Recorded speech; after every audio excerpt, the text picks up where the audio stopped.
তো হ্যালো সবাইকে, রমজানের শুভেচ্ছা। এখন বেসিক্যালি আজকে তো শুক্রবার, ফার্স্ট জুম্মা, ঘড়িতে টাইম 2:10। তো এখন যাচ্ছি বর্ধমান। দু একটা কথা আমি বলি রমাদান নিয়ে। আর আমার মনে হয়েছে যে যেই জিনিসটুকু মানে একদম সামান্য কয়েকটা জিনিস যেটা অ্যাকচুয়ালি সবারই জানার দরকার। তারাবি শব্দের অর্থ হচ্ছে পজ। একটুখানি ইউটিউবে ভিডিও দেখে নেবে, তাহলে তারাবি জিনিসটাকে নিয়ে তোমরা একদম ডিটেলে বুঝে যাবে। আমি জাস্ট তোমাদেরকে বেসিক জিনিসটা বলে দিচ্ছি। বেসিক জিনিসটা হচ্ছে যে তারাবি ইজ নট আ ওয়াজিব, তারাবি ইজ নট ফার্দ, তারাবি ইজ সুন্নাতে মুআক্কাদা। সুন্নাত দু রকমের হয়, একটা সুন্নাতে মুআক্কাদা, একটা হয় সুন্নাতে গ্যার মুআক্কাদা। তারাবি নামাজ পড়লে ইউ উইল গেট রিওয়ার্ডেড। তারাবি নামাজ যদি না পড়ো there will be no sin. তো ইটস এ গুড ডিড।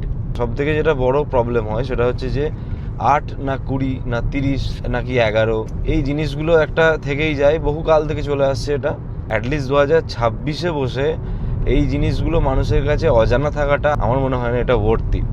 তো বেসিক্যালি নবী সাল্লাল্লাহু আলাইহি সাল্লাম 8 রাকাত তারাবি পড়তেন বেশিরভাগ ক্ষেত্রে। তো 8 রাকাতটাকে স্ট্যান্ডার্ড সুন্নাত হিসেবে ধরা হয়। আমাদের ইন্ডিয়াতে হানাফি স্কুলে 20 রাকাত প্র্যাকটিস করা হয়। তো আমি বলবো যে যদি তোমার ক্ষমতা থাকে তুমি 20 রাকাত পড়ো। যদি তোমার মনে হয় যে তুমি 20 রাকাত পড়তে পারবে না, ইদার তুমি কোনো চাকরি করো বা তুমি বিজনেস করো, সেক্ষেত্রে তোমার দেখা যাচ্ছে যে তারাবি নামাজ ধরতে গেলে তোমার কাজের ক্ষতি হবে। যেহেতু ফার্দ নয়, যেহেতু ওয়াজিব নয়, সেক্ষেত্রে তুমি সেটাকে স্কিপ করতেই পারো। আনটিল তুমি রিওয়ার্ড চাও, তুমি সেক্ষেত্রে 20 রাকাত পড়তে পারো। পড়লে তো ক্ষতি নেই, পড়লে পরে you will get more rewarded.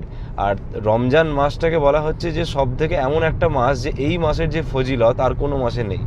তুমি এইভাবে ধরো, তুমি মনে করো তুমি কোনো কর্পোরেট সেক্টরে জব করো, তুমি দেখবে নতুন কোনো একটা প্রোগ্রাম যদি আনা হয়, নতুন কোনো সিস্টেম তোমাদের যদি তোমার কাজের ওয়ার্ক এরিয়াতে যদি আনা হয়, সেক্ষেত্রে কী হয় দেখবে কোম্পানি তোমাকে 2-1 দিনের একটা সেমিনার করিয়ে সেটাতে ইউজড করে নেয়। হ্যাঁ, তুমি যখন কোনো নতুন জবের জন্য অ্যাপ্লাই করবে তার আগে তোমাকে একটা ইন্টার্নশিপ দেওয়া হবে। এইগুলোর কাজ কি? এগুলোর কাজ হচ্ছে যে তোমাকে একটুখানি শিখিয়ে নেওয়া, একটুখানি তুমি বুঝে যাও, যার ফলে কী হবে নেক্সট একটা লং পিরিয়ডের জন্য তুমি সেই জিনিসটা সিমলেস করতে পারবে।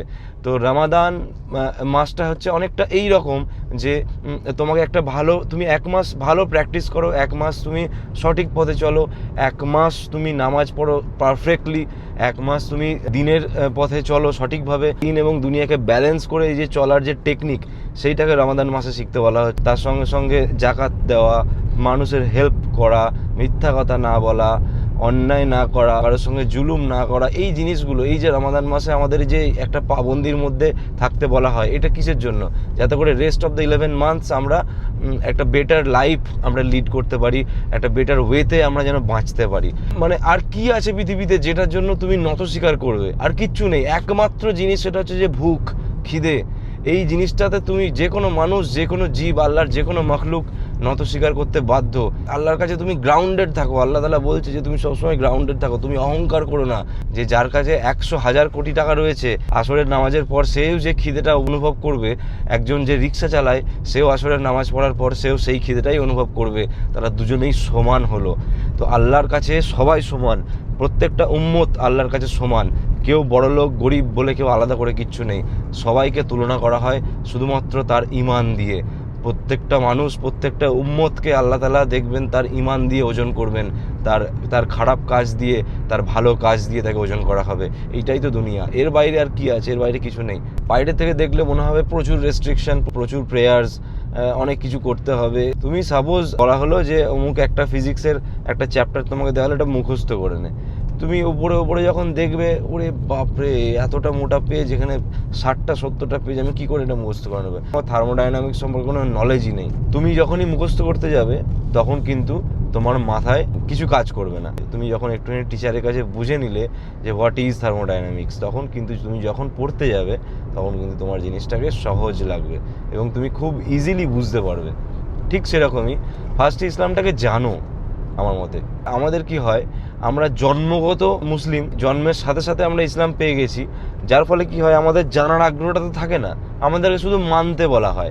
আমাদেরকে অনেক শিক্ষা দেওয়া হয়েছে, কিন্তু আমার মনে হয় আরও অনেক জানার দরকার ছিল, অনেক আমাদেরকে জানানোর দরকার ছিল। এটা আমরা বাই ডিফল্ট পেয়েছি বলে আমাদের নিজস্ব জানার আগ্রহ অ্যাটলিস্ট এত থাকে না। ফার্স্টে ইসলামটাকে জানো, তারপর মানো।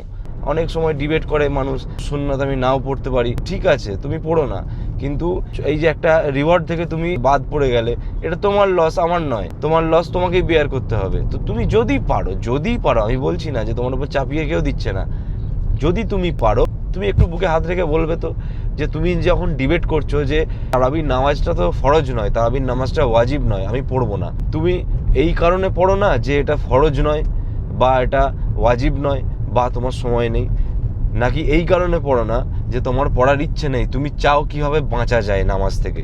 তুমি একটু বুকে হাত রেখে বলবে তো, তুমি দেখবে ভেবে যে আমার মনে হয় যে ম্যাক্সিমাম মানুষ এই কারণেই এই সমস্ত ডিবেটগুলো করে যে তার সে কীভাবে বাঁচতে চায়, সে কীভাবে একটুখানি সে সহজ জিনিস করতে চায়, একটুখানি সহজ করে নিতে চায় তার ওয়েতে। তুমি করতেই পারো, তোমার লস। আগে তাড়াতাড়ি করছি, তাড়াতাড়ি